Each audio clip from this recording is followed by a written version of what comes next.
Luminous mind olympiad ফাউণ্ডেশ্যনৰ তৰফৰ পৰা 2026 চনত পৰা আৰম্ভ হ'বলগীয়া যি মেথমেটিক্স আৰু ছায়েন্স অলিম্পিয়াড তাৰ প্ৰস্পেক্টাছ আৰু পোষ্টাৰ বিমোচনৰ আজি যি অনুষ্ঠান আছিলে তাক কৰা হ'ল। আৰু এই অনুষ্ঠানত আমি বিভিন্ন অঞ্চলৰ পৰা ইয়াৰে আৰু বেলেগ জিলাৰ বিভিন্ন অঞ্চলৰ পৰা আমি কিছু অভ্যাগতক আমন্ত্ৰণ জনাইছিলোঁ আৰু তেওঁলোকৰ উপস্থিতিত এই লুমিনাছ অলিম্পিয়াড ফাউণ্ডেশ্যনৰ কি উদ্দেশ্য আৰু এই অলিম্পিয়াড ফাউণ্ডেশ্যনে পাতিবলগীয়া অলিম্পিয়াড পৰীক্ষা ছায়েন্স অলিম্পিয়াড আৰু মেথমেটিক্স অলিম্পিয়াডৰ বিষয়ে আমি তেখেতসকলৰ বিশেষভাৱে আলোচনা কৰোঁ।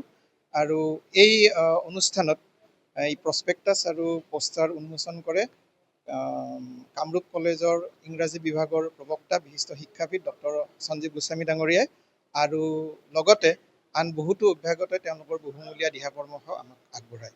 এই যি অলিম্পিয়াড ইয়াক আমি আগবঢ়াই লৈ যাব পাৰিম। আৰু এইখিনিতে মই সদৌ ৰাইজলৈ অনুৰোধ জনাম যাতে তেওঁলোকৰ যি ল'ৰা ছোৱালী এই ছাত্ৰ ছাত্ৰীসকলক দ্বিতীয় শ্ৰেণীৰ পৰা দশম শ্ৰেণীলৈকে এই অলিম্পিয়াডত ভাগ ল'ব পাৰিব আৰু তেওঁলোকক যাতে যি অভিভাৱকসকল তেখেতসকলে যেন তেওঁলোকৰ ল'ৰা ছোৱালীবিলাককো এই পৰীক্ষাত অৱতীৰ্ণ হ'বলৈ উৎসাহ যোগায়। ধন্যবাদ। লুমিনাছ মাইণ্ড অলিম্পিয়াড ফাউণ্ডেশ্যনত আপোনালোকক স্বাগতম জনাইছোঁ। আমাৰ এই অলিম্পিয়াড এটা এক্সাম হয়। এই এক্সামটো আমি বৰ্তমান সমগ্ৰ অসমতে আমি অনুষ্ঠিত কৰিম।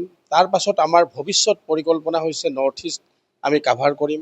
তাৰ পাছত পাৰিলে আমি নেশ্যনেল লেভেলত এই ছিষ্টেমটো নি আমাৰ ভাৰতবৰ্ষৰ ছাত্ৰ ছাত্ৰীসকলক উপকৃত কৰিম বুলি আমি এটা প্লেন কৰিছোঁ। মুখ্য শাখা কাৰ্যালয় আমাৰ গুৱাহাটীত, মুখ্য কাৰ্যালয় গুৱাহাটীত, আমাৰ বৰাগাঁৱত আৰু আমাৰ নলবাৰীৰ কৰ্পৰেট অফিচ আমাৰ নলবাৰীত আছে। আপোনালোকে বিভিন্ন ধৰণৰ অলিম্পিয়াড এক্সামিনেশ্যন বৰ্তমান অল ইণ্ডিয়াত চলি আছে আৰু আমাৰ এই অলিম্পিয়াডটো আমাৰ নিচেই চালুকীয়া। এই অনুষ্ঠানটোক আমি আগুৱাই নিব লাগিব আৰু নি পেলাই আমাৰ উদ্দেশ্যটো হৈছে যে আমাৰ অসমৰ ল'ৰা ছোৱালী যিখিনি শিক্ষাৰ লগত জড়িত ছাত্ৰ ছাত্ৰীসকলক আমি এটা নতুন দিশত আগবঢ়াই লৈ যাম।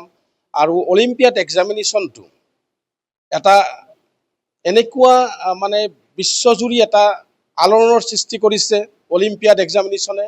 আৰু আমাৰ এই অলিম্পিয়াড এক্সামিনেশ্যনটোতো ভাবিছোঁ আমি আমাৰ শৈক্ষিক দিশটোত ছাত্ৰ ছাত্ৰীসকল বৌদ্ধিক মানসিক উৎকৰ্ষতা সাধন কৰি তেওঁলোকৰ ভৱিষ্যত জীৱনত যিকোনো প্ৰকাৰৰ কম্পিটিটিভ এক্সামিনেশ্যনত তেওঁলোকে যাতে উপকৃত হ'ব পাৰে আৰু উপকৃত হৈ তেওঁলোকৰ জীৱনত এটা সুসংগঠিত হিচাপে তেওঁলোকে যাতে কৰ্মৰত হৈ থাকিব পাৰে, সেইটোৱে আমাৰ এটা বিশেষ উদ্দেশ্য।